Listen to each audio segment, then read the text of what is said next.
Obrigado, presidente. Presidente, como já passa de meia-noite, eu vou começar com cenas fortes. Nós já estamos adiantar da hora. Então, eu pediria que colocasse um vídeo, por favor. Gostaria que vocês escutassem. São extensas fraudes. Sabemos. Não é só na Previdência.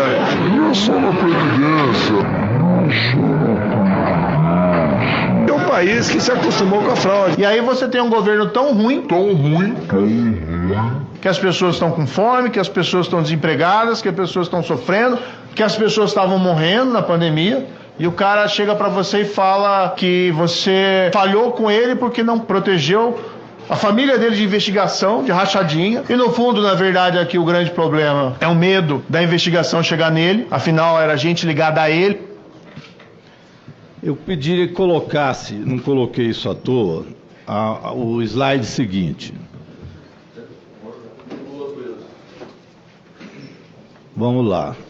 Porque eu queria fazer uma conexão, é porque me parece óbvio que o ex-presidente Jair Bolsonaro sabia das coisas, isso nós já colocamos aqui. Foi avisado, inclusive, por entidades de auditores fiscais, senadores, então é óbvio que o ex-presidente sabia que existiam problemas.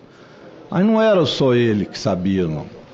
Isso aí diz respeito à MP 871 de 2019, que muitas vezes a base da oposição aqui, base do governo Bolsonaro, dizia que foi o grande feito do governo Bolsonaro foi essa MP 871. Mas eu perguntaria, inclusive, ao doutor Stefanuto, caso tivesse sido aprovado ou não vetado essa emenda foi do deputado Rodrigo Coelho, do PSB de Santa Catarina. Essa emenda está ali no canto esquerdo, ela diz o seguinte: é vedada a transmissão de informações de benefícios e de informações pessoais, trabalhistas e financeiros de segurados e beneficiários do INSS a quaisquer pessoas física ou jurídica, diretamente ou por meio de interposta pessoa e etc. Olha a justificativa que está na coluna do meio. De outra parte, procura-se inserir na redação da MP 871/2019 uma série de dispositivos relativos à prevenção da atuação de falsas associações e entidades de aposentados, que se vale de dados reais de aposentados e pensionistas e, em geral, são as maiores fontes de fraudes contra o sistema previdenciário. Ora, o deputado Rodrigo Coelho sabia do que estava falando e falou de entidades falsas. Isso foi em 2019. O que aconteceu? O presidente Jair Bolsonaro vetou. E ele vetou isso ouvido o Ministério da Economia juntamente com o Banco Central e mais, ouvido o superministro, que depois criticou o próprio presidente Jair Bolsonaro por rachadinha e outras coisas que vocês viram.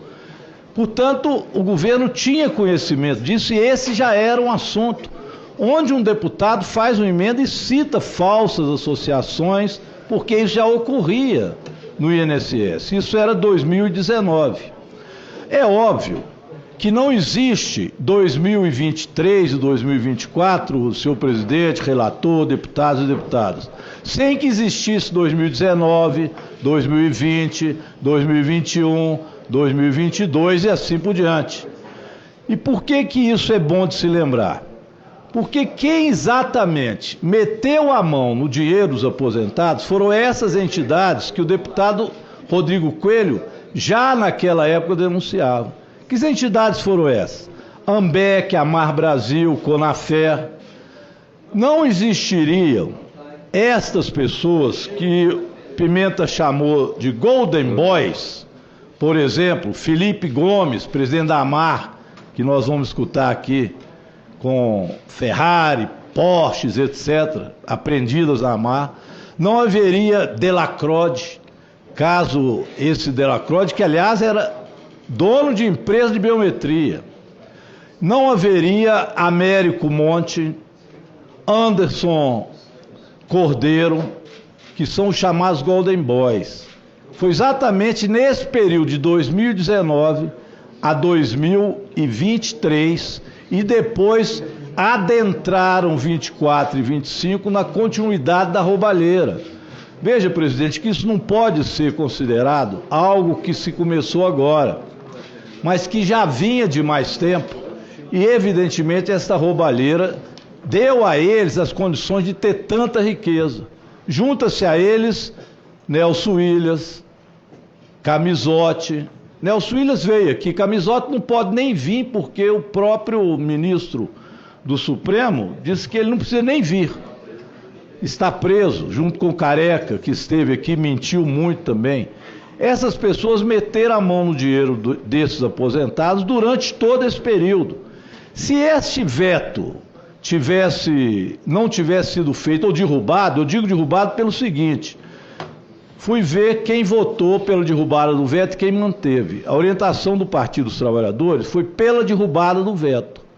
Já o PL votou em massa para que o veto fosse mantido. E, portanto, Senhores, por favor. Este ponto... Senhores, por favor. Portanto, a base bolsonarista,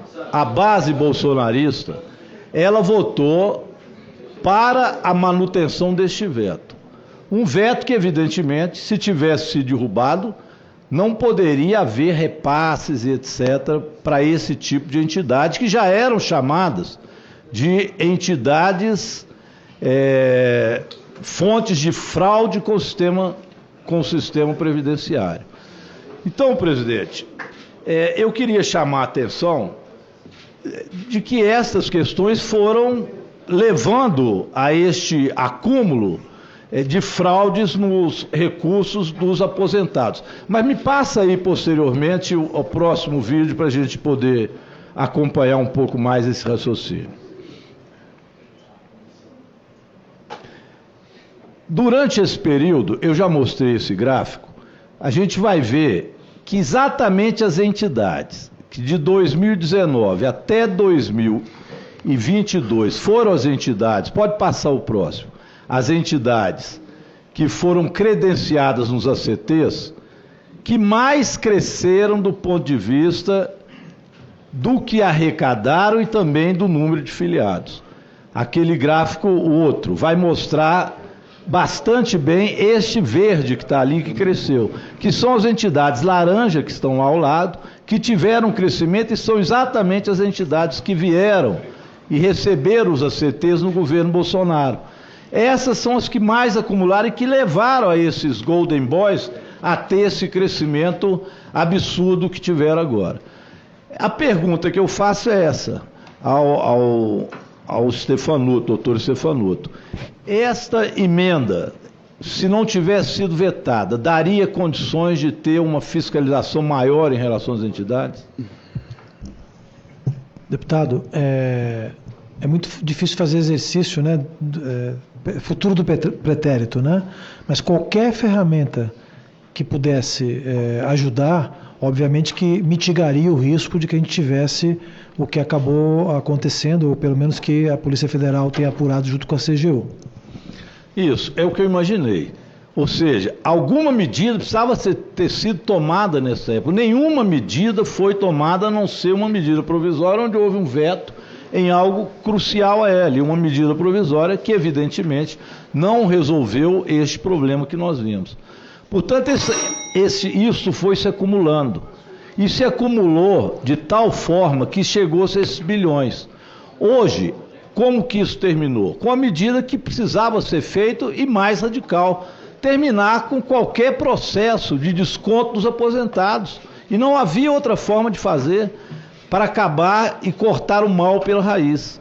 Isso foi feito, assim como a devolução dos recursos, e eu passaria o último slide, apenas para chamar a atenção de quantos hoje já receberam esse recurso de volta e que foi necessário ser feito. Aptos ao ressarcimento, 4.431.000 aposentados que receberam 2.734.000 e 1.840.000 já devolvidos, que era uma medida que precisava ser tomada. Então nós partimos agora E é evidente, aqui eu termino, presidente, apenas para dizer o seguinte: é óbvio que isso adentrou no período que também estava lá o doutor Stefanuto. E nós vamos ter que achar quem ali dentro deu continuidade a isso e se o fez de qual forma.